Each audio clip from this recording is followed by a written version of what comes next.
Burleson, Texas was founded on October 10, 1881, when the Missouri-Kansas-Texas Railroad, known as the Katy, extended its service from Denison to Waco.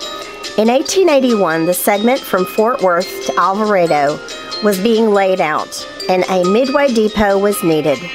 The land was purchased, and the town of Burleson got its start.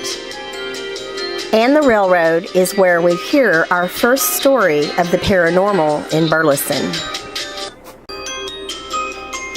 In the late 1800s, a worker of the railroad, whose job it was to change the direction of the rails and to signal with a lantern, who was only known as the Railroad Man, was brutally decapitated in a train wreck.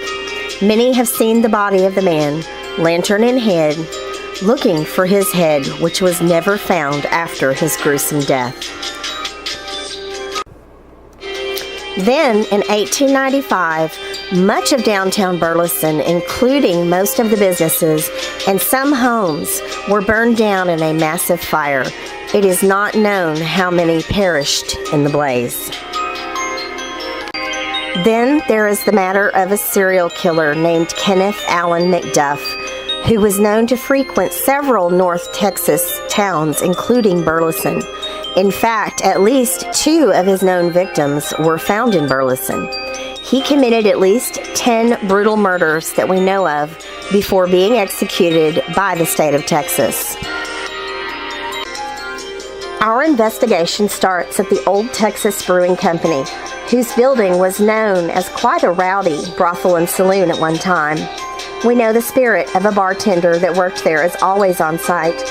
Also on site is a cowboy named Jake, who was hung for cattle rustling. People in this building have reported being touched and their hair pulled, as well as a feeling of being watched. Objects are often moved around or disappear completely. Then we continue to the old train depot to discover if Railroad Man ever found his head. We then visit another of the downtown buildings that would have been part of the downtown fire. We end our night staying at the Old Texas Brewery building, hunting ghosts and sleeping with the dead that decide to hang out there. Join us for this overnight ghost hunt that includes a class in paranormal investigation, a paranormal scavenger hunt, and ghost hunting as a member of our paranormal team. Check out our website at acrosstheveilpe.com for dates and times.